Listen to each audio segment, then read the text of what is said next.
In the year 2030, the world changed forever when a massive explosion of spirit chi granted humanity the ability to cultivate immortality. But for our protagonist, the only thing he was cultivating was burnout, listening to his boss preach the gospel of the corporate grind. Finally, after years of being treated like a machine, he snaps, screaming that he's a human, not a beast of burden, and he quits. His coworkers are absolutely stunned. In that moment of pure rage, something awakens within him. The power of a ghost cultivator, his spirit literally flipping off the system that broke him. This new era of power wasn't peaceful. It plunged the world into a brutal war as cultivators fought to control resources. But hold on, that was all a flash forward. Our story actually begins years earlier, when our protagonist was just a student in a different kind of pressure cooker. Back then, his biggest worry was being late for class, carpooling with a friend to make it on time.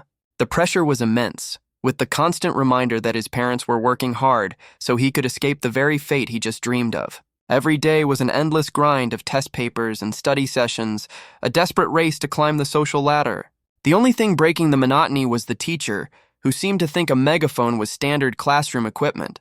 The whole class snaps to attention. But our protagonist isn't looking at the teacher. He's staring in shock as his pen starts to float, glowing with an otherworldly energy. And just like that, we're thrown into another vision of the future, where he narrates that 10 years later, he would become the one to end this devastating war. He stands above them all, his voice booming with authority, demanding an end to the endless conflict. But his method of bringing peace is unconventional, demanding everyone kneel and shout that Yi Chen is a big handsome guy. The entire army of cultivators just stares, completely dumbfounded. As he counts down, a colossal golden object begins to descend from the sky. It's a gigantic finger, poised to crush them all under its immense weight.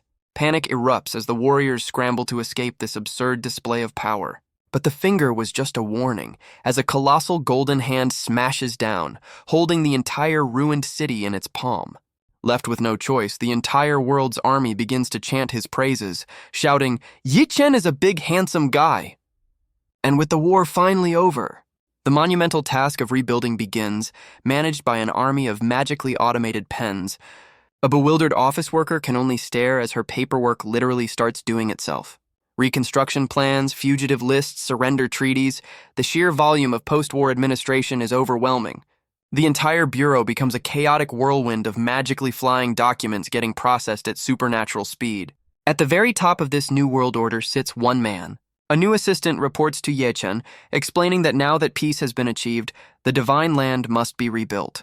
And she tells him that he is the one who must shoulder this immense responsibility. Ye Chen just casually cleans his ear. He looks over, completely bored, and asks, "Are you kidding me?" He complains that after grinding through school and fighting like a dog for 10 years, he's not about to become a watchdog for the world. He makes a goofy face and declares that Daddy just wants to be a free lone wolf. His assistant immediately smacks him over the head with her clipboard, yelling, "Lone wolf your sister!" He clutches his head, whining that she's making the invincible ruler of the world lose face. But she's not intimidated in the slightest, asking if being invincible is an excuse to be impolite. She points right at him, telling him to look at himself. She then calls him out for showing up to a world-changing meeting in shorts and flip-flops. She passionately reminds him of the sacrifices made and the countless people waiting for his leadership, asking if he really plans to just quit. But instead of answering, Ye Chen just smirks and gets uncomfortably close. She's completely flustered, asking what on earth he's doing. He casually puts an arm around her, delegating the entire management of the world to her and the team.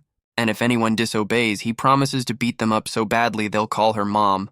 That's the last straw for the assistant, who furiously swings her clipboard at him. She is absolutely fuming. Her expression hardens. The room falls silent as she stares him down. She gives him one last chance, asking if he's absolutely sure he won't do it. Ye Chen just picks his nose, saying that after the hell of the college entrance exam, there's nothing in this world that can force him to do anything anymore. She lets out a sigh. Realizing anger won't work, she tries a different tactic, warning him that if everyone is busy, he'll have no one to fight, drink, or play cards with. And her logic actually hits home. Ye Chen is stunned that she's making perfect sense. Seeing her opening, the assistant offers him a job of great significance that's also relaxed and happy, and he immediately bites, asking what it is. She pats him on the shoulder like a concerned elder, telling him he's getting older now. With a devilish glint in her eye, she reveals the job. It's time for him to go on a blind date and get married. For a brief moment, he actually agrees, saying it sounds like a relaxed and happy job. Until the full meaning of her words finally registers. His furious roar echoes from the top of his skyscraper, shaking the entire city. And so, the scene is set for the blind date at a local hot pot restaurant. Meanwhile, his blind date, a serene woman with flowing white hair, enters a deep meditative state, surrounded by a dozen deadly-looking swords. Her eyes snap open.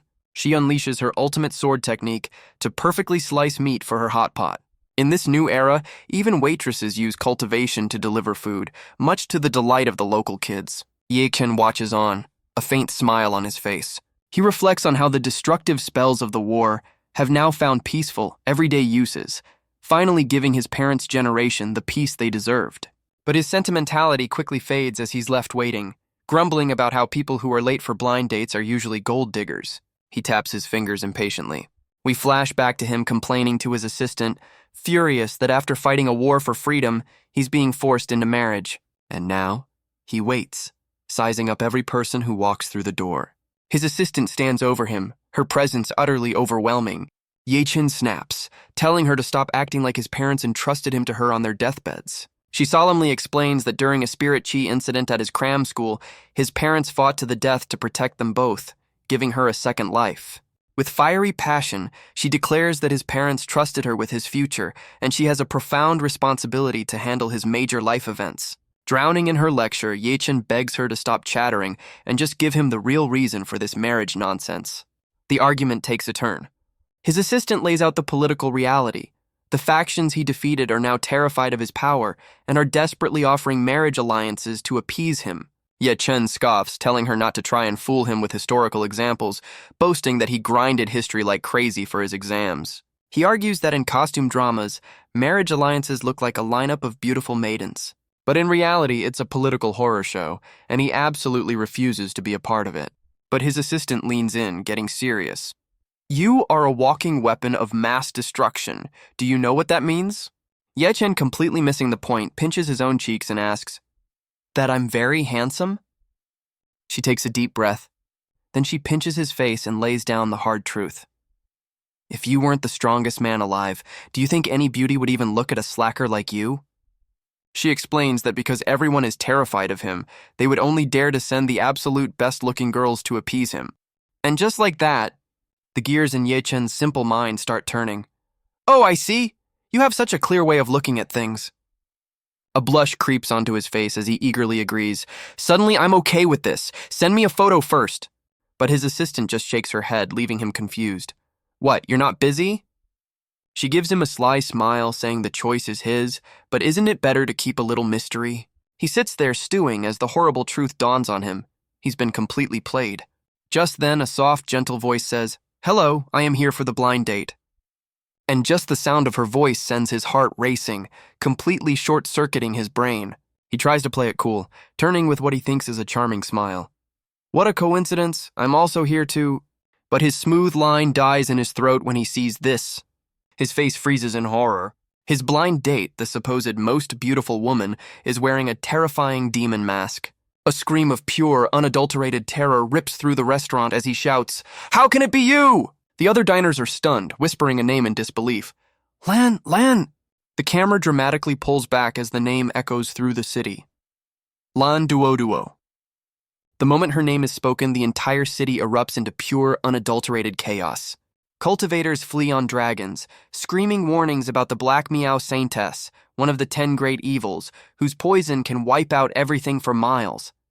Civilians are terrified, grabbing their children and running for their lives, wondering why this harbinger of death has appeared now that the war is over. But inside the restaurant, the eye of the storm is strangely calm. Ye-Chen points an accusing finger, demanding to know why she's here when her faction already signed a peace treaty. His mind flashes back to their first meeting, where the masked demon almost sent him to the afterlife with her terrifying poison.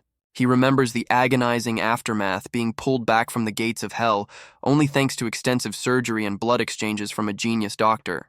He recalls hunting her down for revenge later, fighting his way through mountains, only to find her poison arts had grown even stronger. And even though he beat her half to death, the battle's after effects left him with months of non-stop vomiting and diarrhea, nearly killing him from pure exhaustion. She begins to explain, I am acting on the orders of the Grand Shaman to come for a blind date. But Ye Chen is absolutely livid. He explodes, shouting, Are you kidding me? We were mortal enemies who fought to the death, and you think this is okay? But Lan Duoduo calmly asks, I have no enmity towards you. Why would you say that? Leaving Ye Chen utterly speechless. No enmity? He yells, tapping her demonic mask. We fought to kill each other on the battlefield multiple times. She simply states that she was just following her Grand Shaman's orders, either complete the mission or die. This unexpected answer stops him cold. Completely bewildered, he can only ask, what is going on here? She leans in, I don't hate you. Can we continue the blind date now? Ye Chen recoils, shouting, No way! A blind date is for two people, and just looking at you gives me the creeps. He tries to bail, waving her off as he says they're clearly not a match and should just go their separate ways. But then he stops. He turns back to Lan Duoduo, asking what she wants. She reveals her Grand Shaman predicted his reaction and gave her a trump card. Permission to remove her mask, promising it would change his mind. Ye Chen is floored. He realizes it's true. The Black Meow Saintess was feared across the 9 provinces, but no one had ever actually seen her face. Her hands go to her mask. She slowly begins to lift the terrifying Oni mask from her face. Ye Chen swallows hard, his eyes locked on her. The mask comes off and he is left completely stunned. His mind goes completely blank. His jaw drops. And the world's most powerful man absolutely loses it. He screams, Holy crap! Are you kidding me? Beneath the terrifying mask is an unbelievably cute girl who asks, Have you changed your mind? She then drops an even bigger bombshell. Can we get married now? Without a single thought, Ye Chen starts nodding furiously. But then his brain reboots. Wait, no! He panics, shouting, No! Wasn't this a blind date? How did it jump to marriage? Marriage requires two people to truly love each other. But with wide, innocent eyes, Lan Duoduo replies, As long as we can get married, I will love you. Ye Chen's brain completely short-circuits. He grabs her, shouting, Do you even know what love is? Do you know? She looks at him calmly and says, I don't know. You tell me how to love you and I can learn. I learn things very quickly. She then drops an academic flex. When I was in 2nd grade, I had already finished the entire middle school curriculum with perfect marks. That's how I became the saintess. Ye Chen is stunned, thinking to himself, Holy a top student is a different breed entirely. It triggers a flashback to his own high school days, where ordinary grinders like him could only pray to absorb an ounce of luck from geniuses like her. Forced to define his terms, Ye Chen strikes a pose. Love is, of course. He holds the dramatic pause and completely draws a blank. Well, he frantically scratches his head, completely stumped. Lan Duoduo just stares at him with a dead serious expression, waiting for an answer. He spirals, realizing that between the academic hell of high school and the non-stop wars of the cultivator era, he's never even had a girlfriend. But then a brilliant idea strikes. With a smug grin, he declares he knows just the person to ask for the answer. She's completely baffled by this. So, Ye Chen activates one of his divine abilities. He casually tears a hole in the fabric of reality with his Universe Great Shift technique. Lan Duoduo can only watch in stunned silence. And who is this all-knowing expert on love? None other than his overworked, perpetually stressed-out assistant, whom he's just summoned via interdimensional portal to her office. His assistant, meanwhile, is buried under a mountain of paperwork, completely unaware of the chaos about to descend. Ye Chen smugly explains that his academic hell actually trained him in a split-personality divine ability. He clears his throat, revealing that his so-called expert is his assistant, who uses her own split-personality technique just to keep up with her workload. They're just standing there in the restaurant, seen through the swirling vortex. All of her clones freeze in unison. The main body glares through the portal, absolutely furious, demanding to know what he wants. Ye Chen immediately cowers, begging her to put away her divine powers because her glare alone is terrifying enough. But it's too late.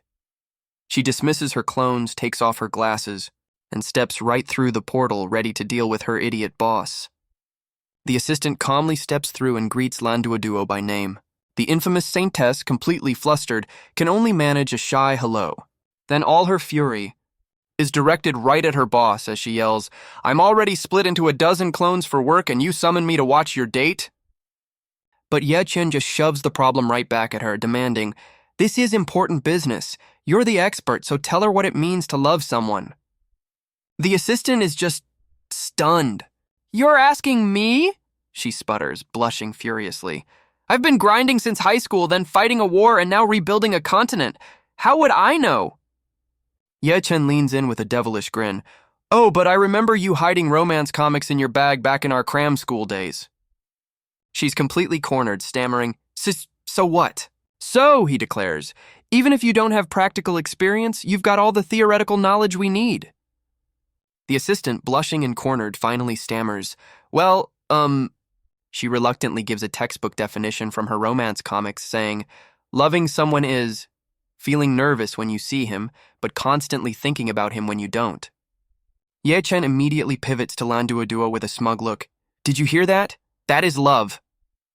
But Lan Duoduo's eyes widen in realization as she gets right in his face and declares, "Then I definitely love you." She explains that she gets nervous every time they fight and can't stop thinking about how to beat him later, perfectly twisting the assistant's definition into a warrior's obsession. And the assistant absolutely loses it. She breaks down, convulsing with laughter at the sheer absurdity of this battle-crazed love confession. A flustered Ye Chen tries to stop the madness, telling Lan Duoduo, "Stop, I can't accept that. You wait here, I need to talk to her privately." She's laughing so hard she's crying. Fed up, Ye Chen grabs his hysterical assistant and starts dragging her away to sort this mess out. In a flash of teleportation magic, he vanishes with his hysterical subordinate, leaving a very confused Lan Duoduo all alone. The scene shifts to a skyscraper rooftop where the assistant finally explodes. "You, what are you doing?" He's dragged her all the way back to her office, and she is absolutely furious. But Ye Chen flips the script, yelling, "You knew it was her all along, right? Why didn't you tell me?" She scoffs, "If I had told you, would you have even come?" "Of course not," he screams. "If I knew it was her, I wouldn't have dared show up." He's suddenly hit with a traumatic flashback to their last encounter, where her poisons melted his flesh and filled his body with insects, a memory so painful it's rated a 9.6 on the damage index. He clutches his chest, the phantom pain still very real. The assistant leans in, completely unfazed by his trauma, and asks with a deadpan expression, "Is she not cute?" Ye Chen just squats on the ledge, needing a moment to process this absolute betrayal. He flicks a cigarette into the air and lights it with a spark from his fingertip. Taking a long drag, he mutters, "Mom was right. Cute women are all poisonous." But the assistant absolutely explodes, ranting that a cute, gentle girl like Lan Duoduo with a massive dowry wouldn't have even looked at him 10 years ago. Ye Chen gets suspicious, accusing her, "Why do I feel like you're trying to forcibly breed us? You're hiding something else." His eyes narrow dangerously as he threatens, "If you don't speak, I'll look directly into your brain." His eye flares with golden light as he activates his telepathy. The assistant completely panics, screaming, "You dare peek at my privacy! I won't let you hear the end of it!" Ye Chen backs down from the mind read, but still furiously demands, "Then give me a reasonable reason." The scene changes, the two now sitting atop a skyscraper as the assistant prepares to explain. A quiet moment passes. Then she drops the bombshell. "If this blind date fails, there will be no place left for her in this world." Her expression is grim. Ye Chen is completely floored. The assistant begins to recount the past, explaining how after the spirit chi explosion, cultivation abilities and spells spread across the internet. Cultivation malls popped up on phones, and powerful factions began to rise like the Southeast Z family who developed the first human weapon, the monstrous Hanba Zombie King. She explains that every major faction soon created their own humanoid weapons of mass destruction to maintain a terrifying balance of power. This arms race eventually led to the creation of the official human weapon rankings.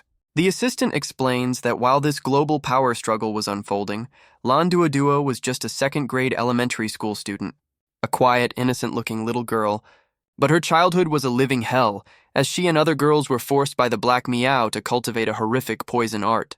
They were thrown into pits teeming with venomous creatures in a brutal life-or-death ritual. In the end, only Lan Duoduo survived the gruesome trial. The assistant reminds Ye Chen that they, too, were once backed into a corner, gambling with their lives until he finally broke through and became the anchor that ended the war. Ye Chen is still confused, asking what this tragic backstory has to do with Lan Duoduo's current predicament.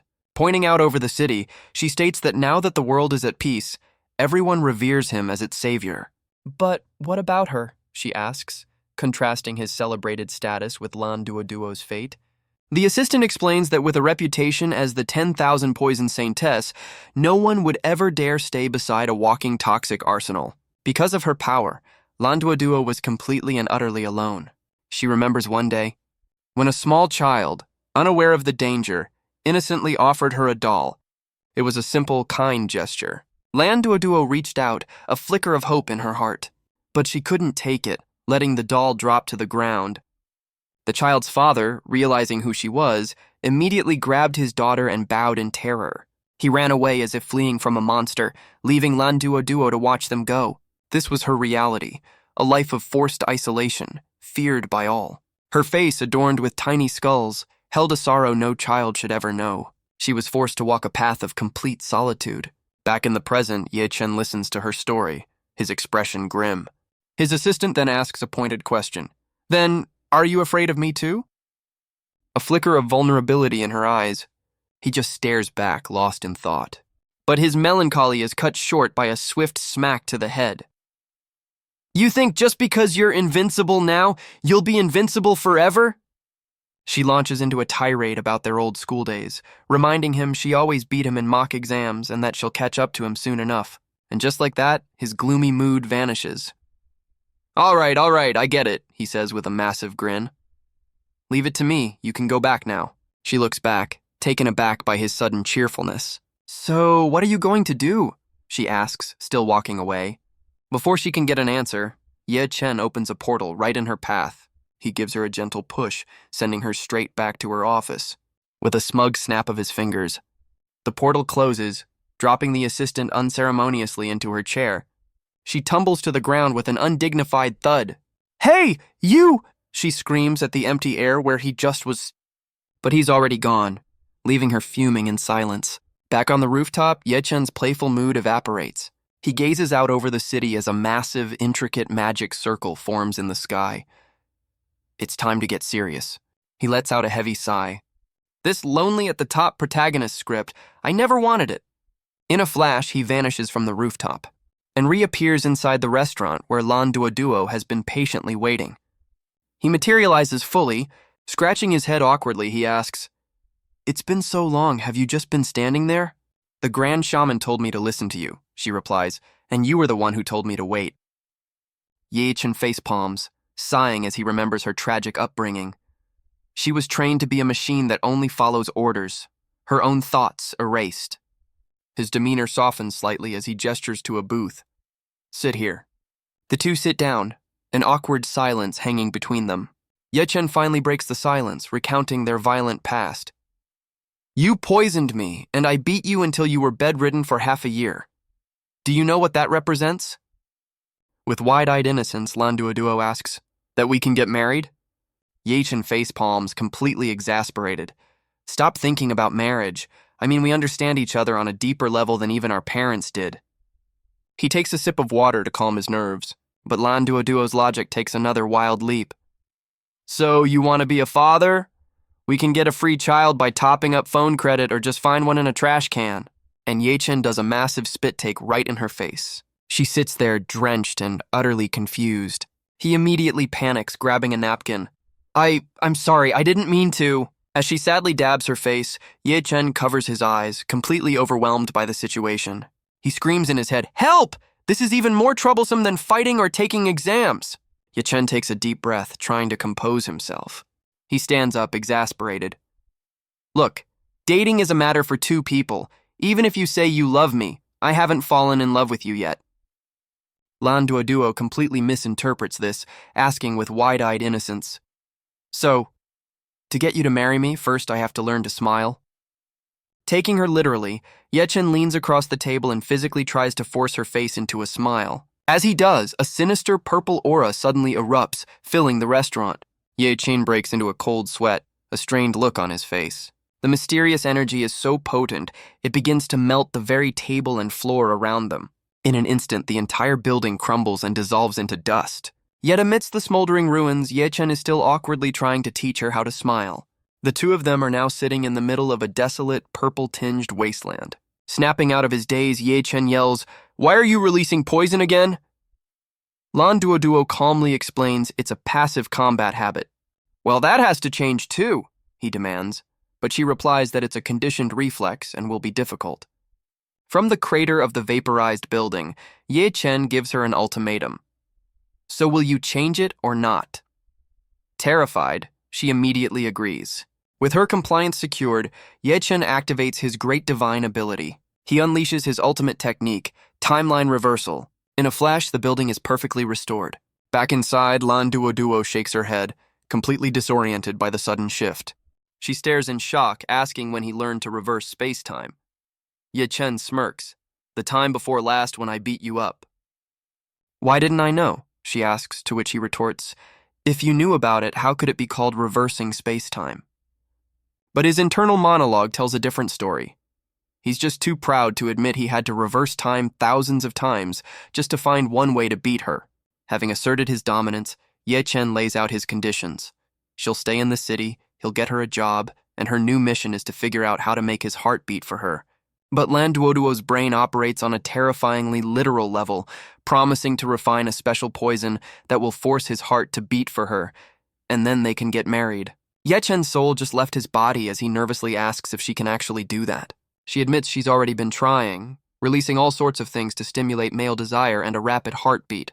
She lists a scientific cocktail of ultra-concentrated pheromones and hormones that had zero effect on him, but worked wonders on the local vermin. But she confidently declares that when it comes to poison, she's a pro, whipping out the 66th edition of her personal research notes. Completely drained, Ye Chen decides to pawn this problem off on his assistant, hoping a normal job will teach Lan Duoduo how to be a normal person. But just as he thinks he has a plan, a furious voice booms through the restaurant. It's a declaration of war. Bastard Ye Chen, get out here! This old lady is going to beat you into a submissive subject under her skirt. And this isn't just some angry neighbor. The voice is so powerful it echoes across the entire city. Ye Chen pauses, a flicker of recognition on his face. Lan Duoduo immediately identifies the challenger, the gluttonous great demon Yue Huali, a human weapon ranked even higher than herself. But instead of being worried, Ye Chen is ecstatic. This boring blind date was killing him, and now a worthy opponent has delivered herself right to his doorstep. He floats out the window, telling Lan Duoduo to go find his assistant, Xia Yan, and get a job while he goes to blow off some steam. A savage, shark-toothed grin spreads across his face. Riding a pillar of golden energy, he soars into the sky, screaming, "Yu Huali! Daddy's right here! Come and get your beating!" He casually floats high above the city, waiting. And from below, his challenger answers the call. A horned woman in a black dress rockets towards him. Her very hair transforms into two massive demonic pincers as she closes the distance. The sky erupts in a blinding flash of red and black energy. Down on the streets, the citizens are in utter shock. Is Yue Huali suicidal for provoking Ye Chen? Does she not have internet out in the mountains? But his fans are going wild, screaming for their handsome badass to teach the demon race a lesson. High above, the aftershock of their clash ripples through the sky. And in the eye of the storm, Ye Chen has effortlessly caught her demonic pincer with just 2 fingers. He looks utterly bored, sighing that he can't even work up any interest. Infuriated, Yue Huali reveals they have a long history, screaming that their battle record is 50 wins to 49 losses, and she's about to unleash a brand new move. She pushes away, yelling, "Take this!" A blinding light builds within her throat. As she unleashes a cataclysmic energy scream, the blast hits Ye Chen head-on, but he just stands there, seemingly absorbing the entire attack. He's sent flying backwards by the sheer force, and plummets from the sky like a meteor, carving a path through the clouds. Yue Huali finally cuts off her sonic assault. She looks down, expecting to see a crater, but finds nothing. Ye Chen has completely vanished. A moment of confusion turns into triumphant laughter as she declares herself the strongest and most beautiful being in existence. She addresses the entire city below, announcing that Ye Chen is dead and the world is now hers for the taking. With a wicked grin, she commands everyone to kneel and declare themselves her simps. But just as she's savoring her victory, her eyes widen in shock. Suddenly, she doubles over, clutching her stomach and letting out a pained scream. Her stomach suddenly distends into a spiky, grotesque shape as she cries out in agony and confusion. Then a familiar voice echoes from inside her, complimenting her ability to create a pocket universe in her stomach. And there he is! Ye Chen, chilling inside the chaotic red dimension of her gut, completely unharmed. He casually shouts out, asking if she isn't worried about getting constipated from eating so much random junk. Ye Huali grits her teeth in pure fury. "I'm going to digest you!" she screams, refusing to accept defeat. She channels all her demonic energy, determined to break him down from the inside out. Her stomach glows, contracting as she focuses her power. Her power erupts into a massive, swirling red vortex that dominates the sky. And down below, the entire city begins to rumble from the sheer force. Back at headquarters, a panicked colleague bursts into the office screaming Xia Yan's name. But Xia Yan remains perfectly composed, asking coolly, "What is it? Why the panic?" The woman points desperately towards the city skyline, stammering, "Ye Huali, she did something to Ye Chen." But before she can finish, a strange power freezes everything in its tracks. Her eyes go wide as she sees a psychic projection, a tiny Ye Chen taunting a screaming Yue Huali. "Ever read Journey to the West? People who swallow their enemies never have a happy ending." Her demeanor instantly changes as she forces a smile. It's nothing." Outside, the real Yue Huali is doubled over in excruciating pain. Whatever Ye Chen is doing inside her is tearing her apart. Her energy finally gives out, and she begins to plummet from the sky. And from the street below, a massive pillar of golden light erupts, blasting everything away. Yue Huali slams into the pavement, defeated and broken in the center of a massive crater. The surrounding crowd can only stare in utter shock. But her eyes suddenly flare with crimson rage. The civilians scatter in terror, screaming that she's going berserk. In seconds, the intersection is completely empty, leaving her alone in her defeat. Yue Huali finally screams in frustration, "I lost! Hurry up and get the hell out!" From within, Ye Chen's smug voice replies, "Then open your mouth." He stands casually on her tongue, adding one last insult. "You eat such messy stuff, yet you surprisingly don't have bad breath?" After casually strolling out, Ye Chen simply walks away. He glances back with a triumphant smirk. "Although the fight wasn't satisfying, I feel great after trashing you." But just as he's about to walk away, something makes him stop dead in his tracks. He whirls around, pointing in disbelief at the crater. His once terrifying opponent, Yue Huali, has somehow shrunk to the size of a child.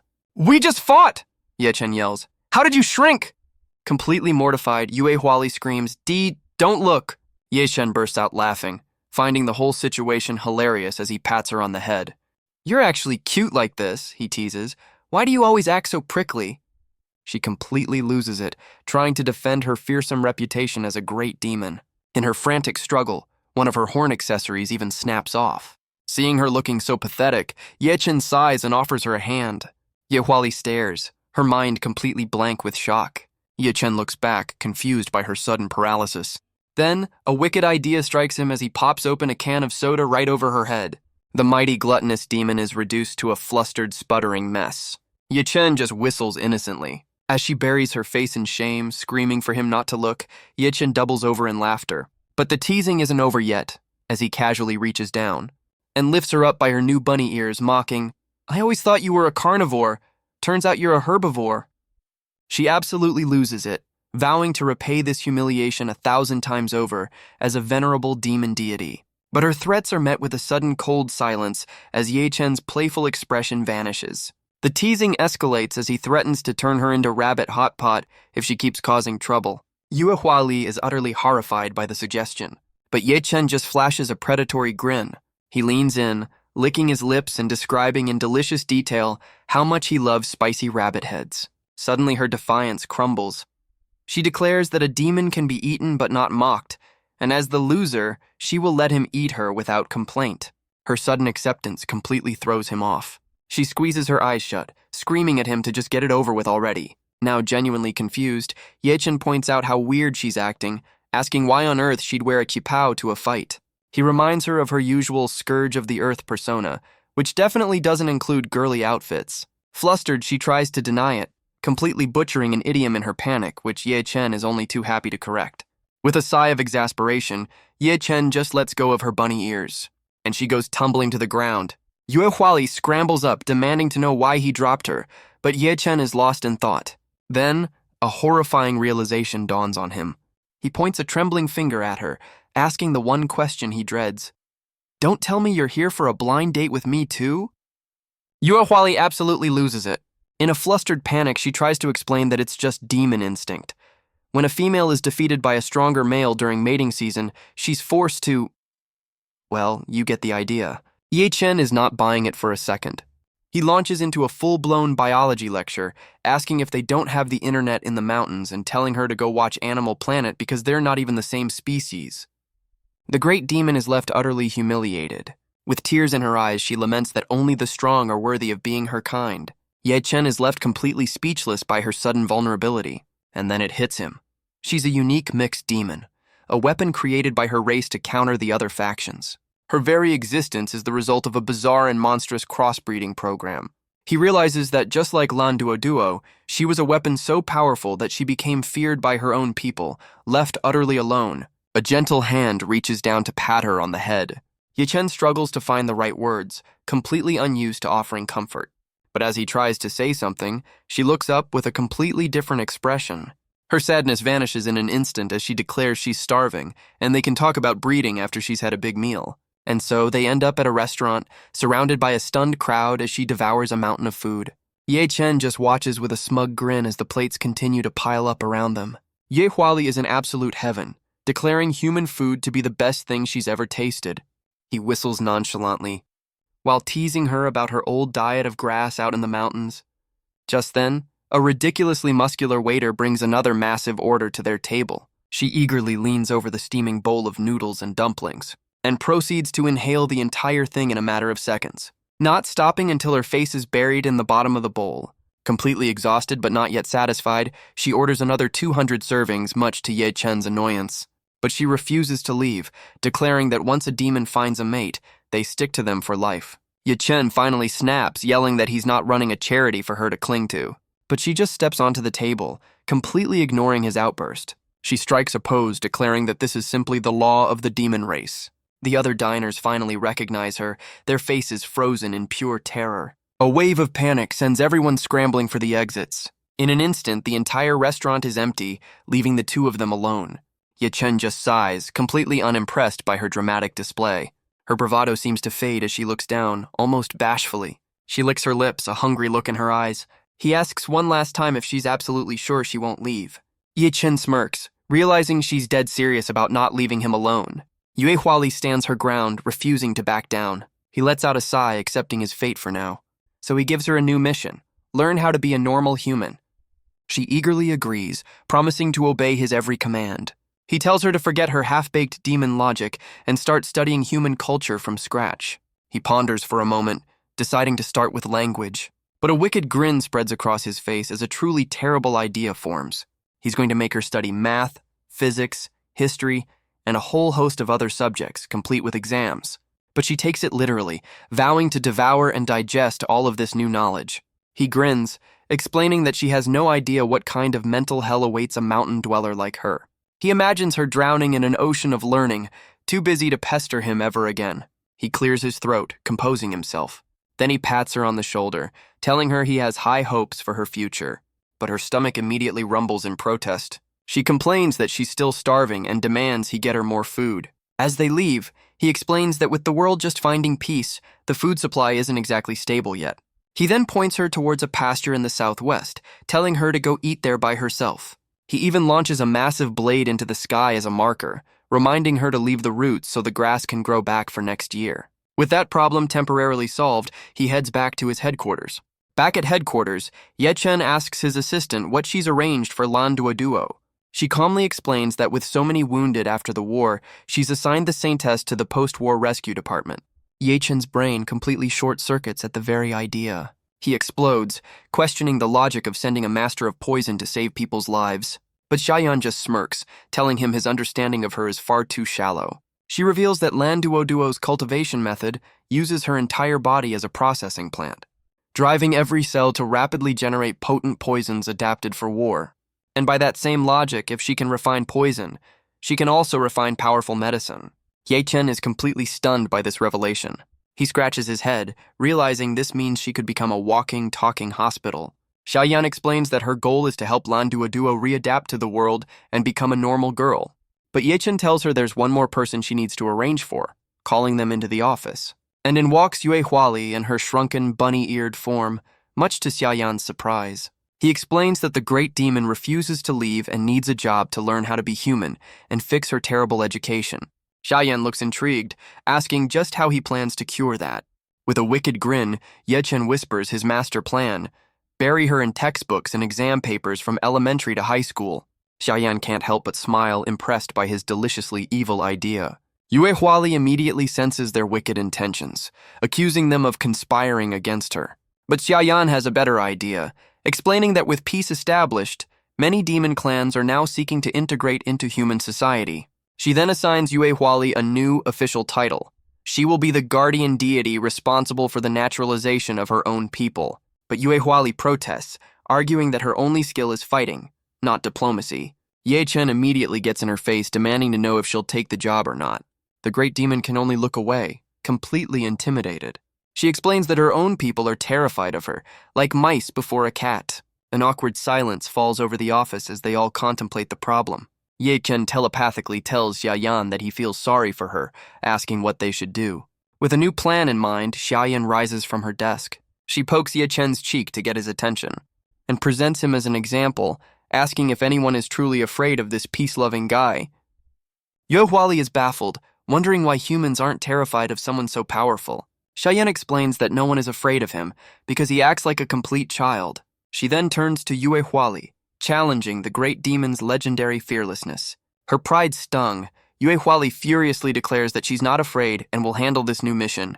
With newfound determination, she storms off to begin her duties as a guardian deity. Ye Chen just laughs, remarking on how easy she is to manipulate. But Xiaoyan is still processing the change, asking when the demon's famous horns were replaced with rabbit ears. Ye Chen points out the even bigger surprise: the fearsome demon is actually a herbivore.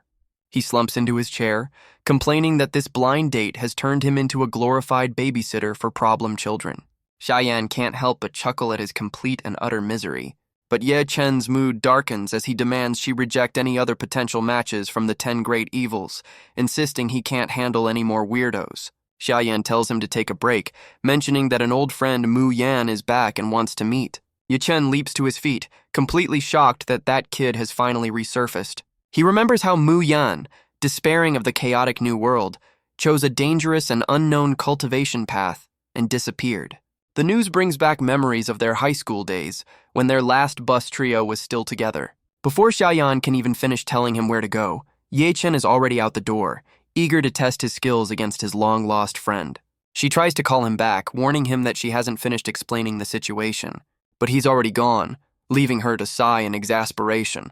A nervous sweat drips down her face as she tries to warn him that their old friend has some problems. Meanwhile, Ye Chen races through the mountains, hearing a voice curse him for leaving his friends behind. But he just grins, vowing to give his old friend a proper beating to vent all his pent-up frustration. He soars through the air, zeroing in on a secluded villa perched on a seaside cliff. His voice booms with the force of a spirit lion, demanding his old friend Mu Yan come out and fight.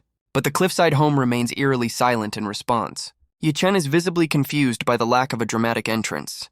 He lands softly, cautiously approaching the front door. Cracking the door open, he peers into the quiet interior. A voice from inside calmly asks what he's doing sneaking around. Ye Chen is completely thrown off by the casual greeting. He steps in to find a white-haired girl on the couch, completely absorbed in a video game. And the world's most powerful man is left utterly baffled by the scene before him. Ye Chen stands there, completely bewildered by the casual domestic scene. The girl remains completely focused on her game, her expression unreadable. He finally breaks the silence, asking who she is and where he can find Mu Yan.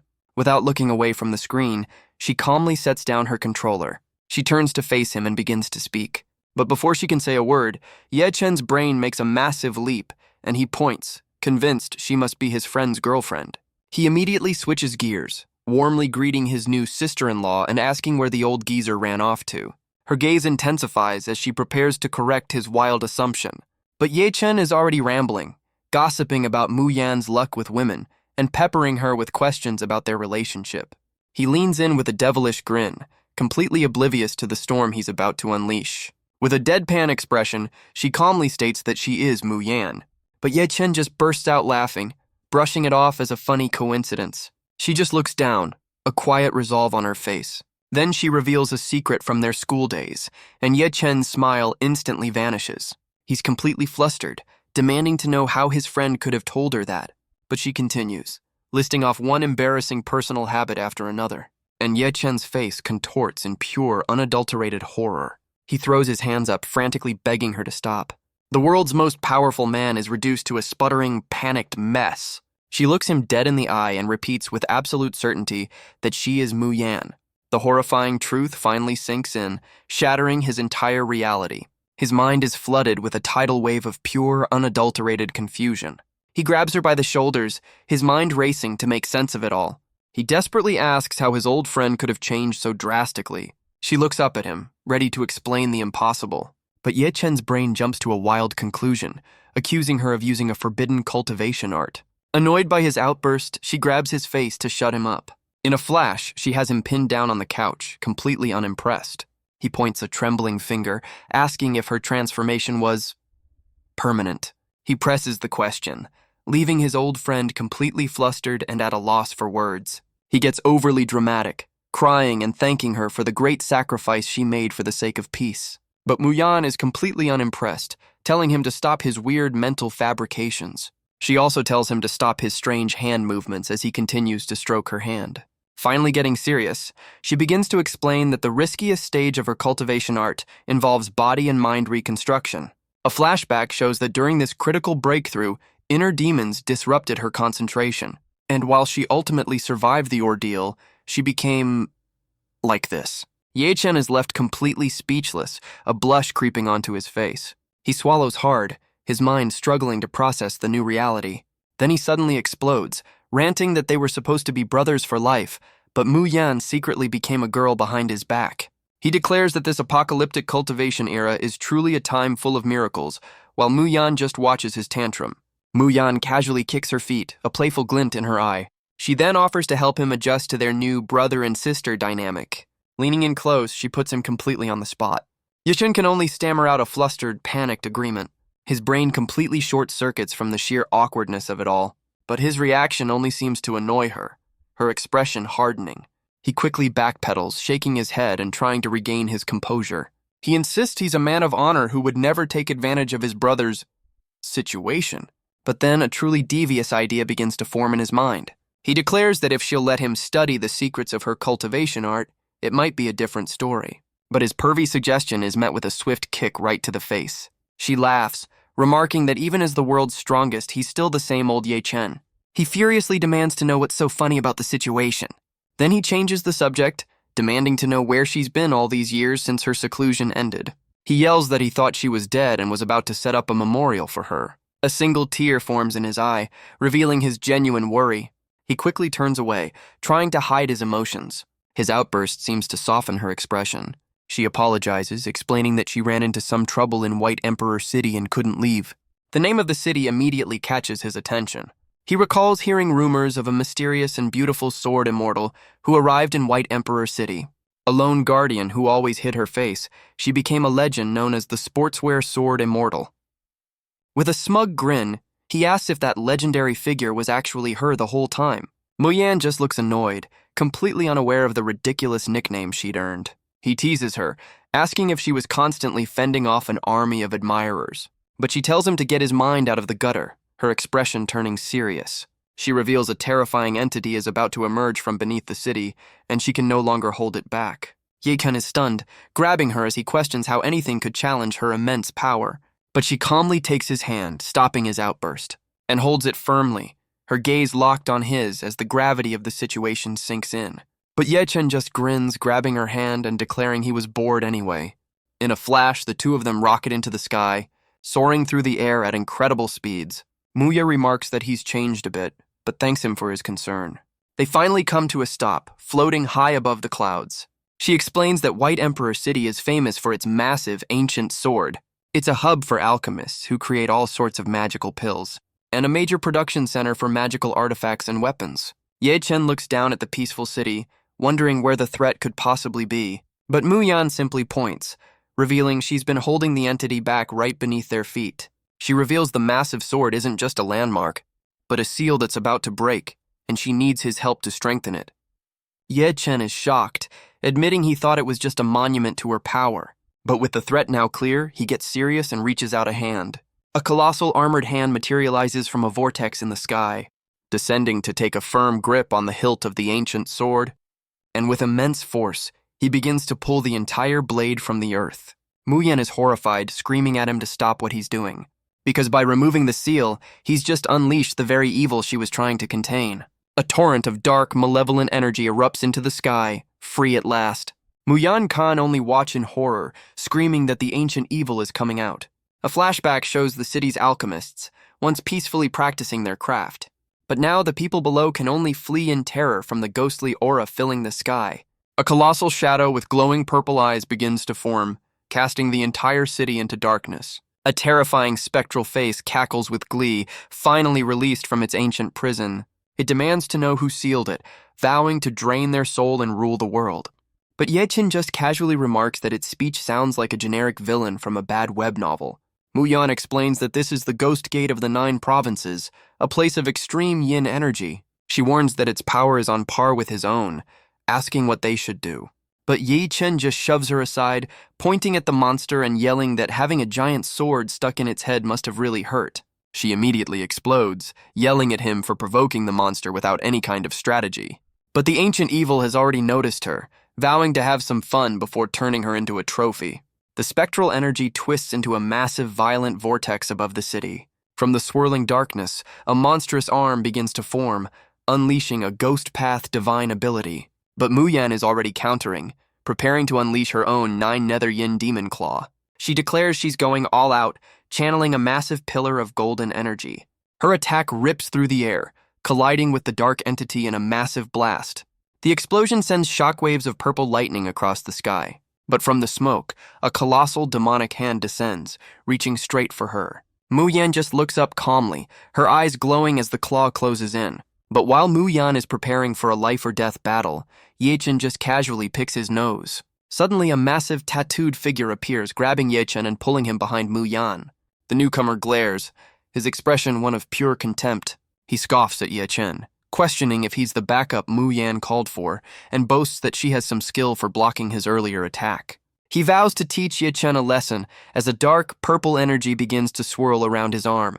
With a furious roar, he unleashes his power, ready to show the price of showing off in front of a beauty. He declares that this is the punishment for trying to look handsome in front of a woman, and lunges forward with a devastating clawed strike aimed right at Ye-Chen's face.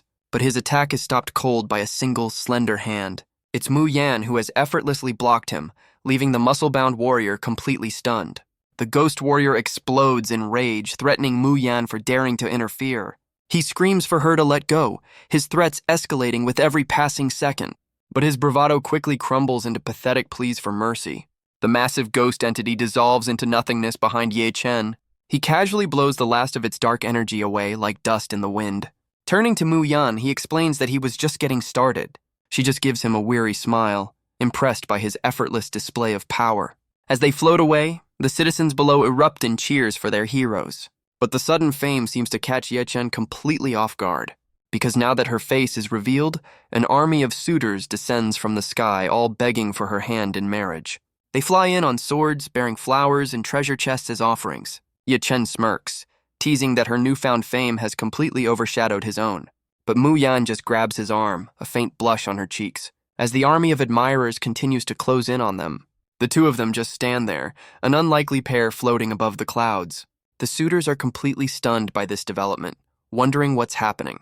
Ye-Chen is suddenly flustered, asking what she thinks she's doing. And without a word, she leans in and gives him a quick kiss on the cheek.